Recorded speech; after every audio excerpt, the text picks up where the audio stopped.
This week, Matt Reeves, the director of The Batman Part 2, gave us the first hint at who the villain in the movie might be. And while it was not an incredibly specific hint, it does narrow it down a lot. So first, based on what he said, I'm going to go over the characters I don't think are going to show up in this movie, and then I'm going to talk about the 5 that I think might actually be the main antagonist here. And basically, all Matt Reeves said that we're going off of is this. The villain from The Batman Part 2, quote, has never really been done in a movie before. Couple things here. One, he said movie, so it's not say this character has never been on TV before, which makes sense because pretty much every Batman villain has been in some sort of TV bat media. He didn't say live action movies, he just said movies, so I do think cartoons that were theatrically released should count. We'll talk about them. And very importantly, he said it's never really been done in a movie before.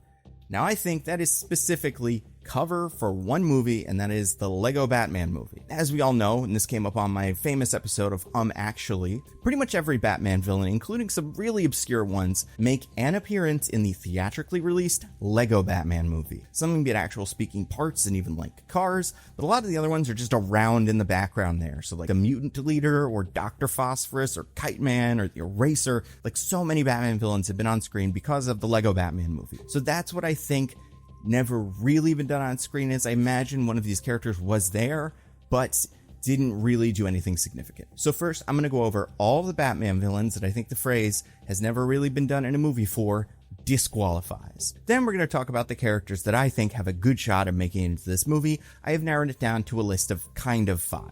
So let's start with characters I don't expect to be the new villain added to this movie, and let's start with the really obvious ones, characters that already exist or existed in the Reeves-averse. We've got Riddler, Penguin, Carmine Falcone, Catwoman, and the Joker. Then, in the Penguin, which is not on film but is in the same universe as the Batman, you have Sal Maroni, Sofia Gigante, and Magpie.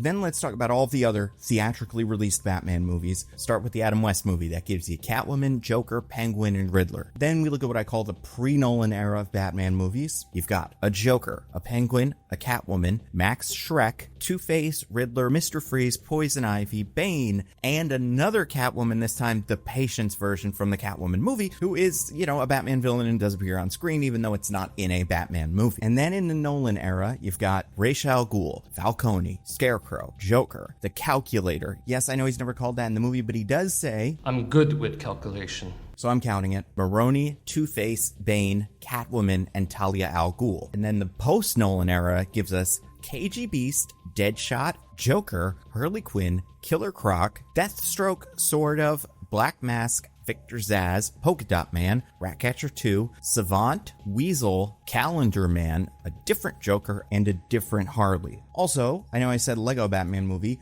there is another animated theatrically released Batman movie, and that is of course Batman Mask of the Phantasm, so you gotta throw in spoilers for the movie, Andrea Beaumont, the Phantasm.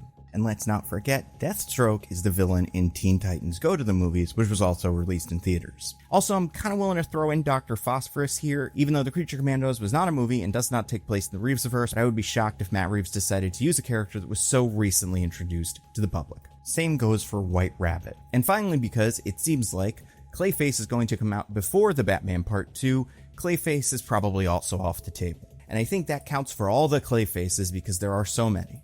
So here are some characters that are technically up for grabs, but I don't think fit Reeves' style. And what I mean by that is, Matt Reeves has said specifically he wants this take on Batman to be more grounded, and I don't think many of these characters would fit into that box. And we'll start with Firefly, who technically has never appeared in a movie, even though Brendan Fraser was supposed to play him in Batgirl, but that was never released. But even though I think that character would work in a movie like this, I feel like Batgirl kind of disqualifies them as well. Then you've got Man-Bat, Ventriloquist, Kite Man, Maxie Zeus, Onomatopoeia, Ragdoll, Professor Pig, Mr. Bloom, Azrael, and of course Condiment King. So, those are all of the characters, all of the Batman villains that I think probably will not make an appearance in the Batman 2. At least, probably won't be the main villain in the Batman 2. I will say, because I mentioned him before, I've heard rumors that Deathstroke may show up in this movie. I do think that is very possible. And even though Joe Manganiello as Deathstroke did technically show up in a post-credit scene in Justice League, nobody but the most hardcore of DCEU fans even remembers that. That being said, I don't think Deathstroke is going to be the main antagonist of this movie, but I could definitely see a character like Deathstroke working for the main antagonist of this movie. Sure. But okay, so my top 5. I think one of these characters will be the main villain in The Batman Part 2. One thing I think we have seen Matt Reeves talk about is that this movie is going to focus on the character of Bruce Wayne more than The Batman Part 1 did. Like, obviously, The Batman Part 1 very much about Bruce being Batman, but now it seems like maybe this new movie is going to be about Batman being Bruce, like figuring out how to use the alter ego and also maybe just like get back some of his humanity. I don't know. I think these guys all work with or without that, but I do think that helps to inform some of these characters. Let's start with this bunch of characters here. So these are technically a couple of different characters, but I think one of them could do this job and it doesn't really matter which one. But this is the bucket I'm going to call the Assassins. These are characters like Lady Shiva, Cheshire, and David Kane. The reason I think these characters are interesting is they're not necessarily League of Shadows characters, like we're not doing Ra's al Ghul, or at least we don't have to, but we don't really know anything about where this Batman learned to fight, right? Like, we never saw Bruce Wayne's journey to become Batman. We just saw him fully formed in the Batman, which I think was perfect. Like, I think we don't need origin stories anymore. But a figure from Bruce Wayne's past, the figure who taught him martial arts, that would make sense for him to show up in this movie and maybe want something from Bruce Wayne. I would personally love it.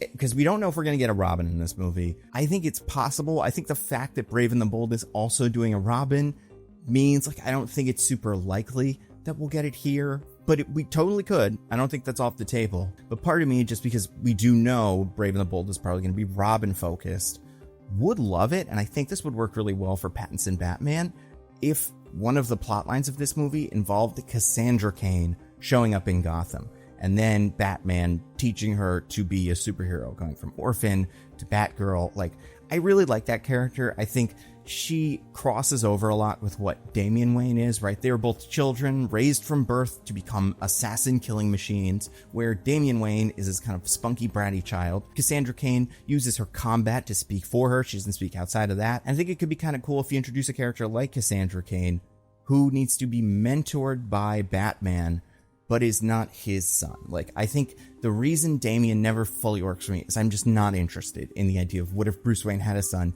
who was the new heir apparent. I like the idea that Bruce Wayne takes in kids that don't have families, and Cassandra Cain, even though technically she does have a father and a mother, wants nothing to do with them because they're bad guys. I don't know. I just think that character is very interesting. I think having David Kane come back into the picture and be a master assassin who's in Gotham trying to track down his daughter, maybe, that could be very cool. I think these are unlikely just because they are the assassin characters, and like, I think when people think of the League of Shadows, the League of Assassins, whatever, you think of the Nolan Batman movies, and I do expect Matt Reeves to want to do his own thing. I also think Matt Reeves has been thinking about this movie for a while, and also like knows a lot about Batman. This is not one of those movies where the director is coming at it from a sense of like, we're going to make a cool one that's not silly like the comic books. So I think Matt Reeves has a good sense for like where the fan base is and what would feel new. And I think the Assassins maybe wouldn't do that. However, I could definitely see one of them showing up here. They are a big part of Batman's history, and it's because I'm so partial to Cassandra Cain. I think it could be fun. So that's least likely. Let's talk about my next most likely. This is just an individual villain that I find somewhat compelling. I think he's got a fun aesthetic, he's got an interesting power, and I don't know exactly what Matt Reeves would do with him, but I think he's the kind of like borderline magic, borderline technology villain. Like, what he does is always technology related, but I think you could adapt that into the more grounded world of the Batman and turn into something cool. And this is a character named Jarvis Tetch, aka the Mad Hatter. And just taking it at face value, I can see why a character like the Mad Hatter would be interesting for a director who wants to make a big new kind of Batman movie, but wants to use a mythology that people are familiar with. And the symbolism that's associated with Alice in Wonderland, I think, is a perfect amount of like cool, but also a little scary, very familiar to people. This character also uses his hats to hypnotize people, which is something that's like, it's not a real thing. I mean, like, hypnotism maybe is a real thing. I don't really fully understand it, but like the idea of radicalizing people, maybe it's not just plain old hypnotism, but it's like mental trickery to get people to do what he wants. I think that could be cool. There are a lot of other Batman villains that sync up really well with the Mad Hatter. The three obvious ones that come to mind: Cheshire, the assassin. You've got the White Rabbit, who showed up in Peacemaker, but still like a more serious take on her that doesn't have all the superpowers, but just exists. And then I think there's a character named the March Hare, or some sort of hare character. Oh yeah, and then there's Tweedledee and Tweedledum, which are two enforcer villains, so they would be perfect for this too. Like, I think the nice thing about the Mad Hatter is he comes with a bunch of other characters that could be working for him and with him. And like, we don't really know what the Mad Hatter would want. Does he want control? Does he want to turn everything topsy-turvy? Is he a disgraced former scientist? Are we doing kind of Batman Forever, the way that Edward Nygma wants to create this machine that taps into people's brains? Like, that is kind of what the Mad Hatter does. But do we want to do a version of it who like runs around in a top hat and has a Mad Hatter aesthetic? I think that could be cool. I think out of all of the Batman villains that have never done anything on screen before, and I don't even think the Mad Hatter was in the Lego Batman movies, so he may never have been in a movie, but like, I think he's positioned to be a very interesting, terrifying, serial killery kind of villain that would work in the same universe as this Riddler and this Catwoman. Again, I don't think he's the most likely, but I do think he would be cool. All right, let's talk about the third most likely. And Mr. Reeves, if you're watching this video, there's still time. We don't have to do the Court of Owls. I don't have a problem with the idea of the Court of Owls as a story. I have seen many people talk about the idea that the Court of Owls would be fun villains for the Batman Part 2. Even Paul Dano in an interview, I think, mentioned the Court of Owls as something he'd be interested in. So like, this has made it to you guys. And I'm not surprised. The idea of a secret society of cool, like, owl-themed, Eyes Wide Shut guys that rule from behind the scenes, like the Hellfire Club in Marvel Comics, like, that's cool. I don't even have a problem with the comics that it's from. They're not my favorites, but like, that has nothing to do with it. My issue with, and whenever people bring this up, I'm always like, but wait a second, have we not seen The Batman Part 1? The Batman 1 is all about a conspiracy involving the mayor, the chief of police, the DA, like, it goes all the way to the top in Gotham. It also wraps the Waynes and the mob up. So it's like, that was the criminal conspiracy. And that criminal conspiracy, we've seen it through. The characters that were doing the bad stuff are dead. And now, you know, we're moving forward. So I think it would be really weird if A, that was just the next thing Batman had to do. He found another secret society. Because like, B, who would even be in it? Who's left? That could be, I mean, like, you could have the Canes show up, and then you could do Batwoman, which is an option. I would love a Batwoman played by Kristen Stewart. That could be fun to get them both back for something like this. But like, I don't know. I think we need a movie where there is not a big criminal conspiracy at the heart of Gotham between the first movie that was that and maybe like a third the Batman movie that could be about the Court of Owls. So like, that is my issue with the Court of Owls. It's not that I don't think they work. It's that I think they're too similar to what we already did in the Batman Part 1. Now, could the Court of Owls be a group created by a different character? Could Mad Hatter be in charge of the Court of Owls? It doesn't really fit his aesthetic. I don't think there's owls in Alice in Wonderland, but could that just be a name that we're giving to henchmen? Maybe. But then, like, what's the point? Because like, most villains have their own henchmen or their henchman aesthetic, so don't force owls into it. All right, let's talk about what I think is the second most likely one. And this is my favorite. If you've seen the Batman Part 2 pitch, you'll know that this is the villain I use, Hugo Strange. I think things are looking really good for Hugo Strange. First of all, he does show up in the Lego Batman movie. Besides that, he has never been in a movie to my knowledge. It was a little bit of the Gotham show, and obviously he's been in most of the other animated material, some form of another. But the idea of an evil psychiatrist who takes over Arkham and profiles Batman and finds out Batman's secret identity, like the Riddler, does he know that thumbnail everyone loves so much? Like, he never found out. Joker doesn't seem to know. Catwoman, I don't even remember if she knows, but if she does, she doesn't care because she loves Batman, not Bruce Wayne. But like, this is the character that could bridge the Batman and Bruce Wayne divide, as someone who figures out that they're the same person. And then it's like, well, what's he going to do with that information? What does he want? I think this is like that kind of meaty role that would make for like a Bane kind of villain that people don't really see coming, but can be really exciting. I don't think he needs to be a big giant guy like Bane, but you could do something like getting David Bautista in this. You could also do, like, my pick was Giancarlo Esposito. I've seen people throw out names like Hugo Weaving, which would be fun because his name is already Hugo, so like, he's got that part of it down. Like, I don't think this is the only villain it can be, but I do think, based on everything we know about where this Batman is, what is important to him, which is his family, his legacy, his mother's legacy is tied up in Arkham. We never really found out what the deal was there. Like, we got hints of that, so this would be a good way to explore that. This is my favorite. And I think the character of Hugo Strange, he's also one of like the oldest Batman villains. He's probably the oldest major Batman villain who's never been in a movie. And I don't even think we need to do the Hugo Strange wants to create giant monster guys part of his backstory. Just basically just make him like Hannibal Lecter for the Batman, but instead of being the inmate, he's in charge of the asylum. I think that is very cool. And you can work other criminals into this movie, so other people at the asylum, maybe he's letting them go, or he's organizing some sort of revolt or something, or experimenting on them. there's a lot we can do with that. But I said there was one more left, and there is. There's one more who I think is more likely, and also I have like mixed feelings about. A lot of those feelings come from exactly which version of this character we're doing, and by version, I mean this last character is more of an archetype that a lot of Batman villains fall into. Some of them you may know. Catman, Killer Moth, Wrath, Owlman, kind of, Prometheus 2, and the one that people seem to think is the front runner for the villain role in this movie, Hush. These are all villains, and there's probably some I forgot. Black Mask is kind of like this, but the rest of them are all villains who are some sort of take on Batman. So instead of like, what if Bruce Wayne's parents were murdered in front of him? What if Bruce Wayne's parents weren't murdered in front of him and they were bad? And Bruce Wayne was like kind of a psychotic little kid who got his parents murdered so he could get their inheritance. That's the story of Tommy Elliot. That's Hush. That's like the beginning story. And then he's a doctor who like does plastic surgery, so he looks just like Bruce Wayne. So that's another reason I don't think this character's super interesting, is because it would just be Robert Pattinson again, which, you know, I think as a performance thing could be fun, but like, I don't know, I just want to see some new blood here. Prometheus 2, I believe his family was criminals that were killed by policemen, and he became this anti-Batman figure. I can't remember what Wrath's deal is, but it's similar. And then Catman and Killer Moth are both people who realize that being a Batman, but for bad guys, is valuable. So providing a service like Killer Moth does, where he's just like, you can hire me, I'll show up in the Mothmobile and help you do crimes because like Batman is a problem, but like I'll be the Batman for the criminals.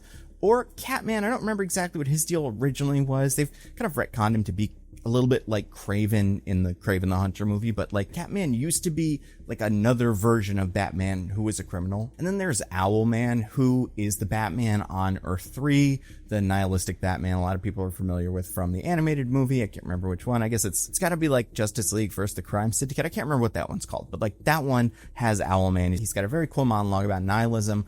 I think you could take a version of that character who's not all multiversy, but just like the nihilist version of Batman, who is owl themed, who could be in charge of the Court of Owls or something, like that could also play. Hush is the one that comes up the most, I think, because first of all, this character was introduced when a lot of current fans of Batman, these movies, were young, so they like look back on Hush fondly. Hush is also going through there's another Hush event going on. I haven't read any of it, but like Hush 2 exists. But then Hush, specifically the word Hush, shows up in The Batman. So if there was ever some sort of clue, something that was planted before that we're supposed to think about, the word Hush is there. And the idea of Hush, I think, could work because Tommy shows up, is killed by this new villain. Nobody can figure out what his deal was. One thing that is interesting about the Hush story that I guess we couldn't do here, I can't imagine I would want to, is Hush is working with the Riddler in the original story, but like we just did the Riddler, so like breaking him out of jail. I don't know.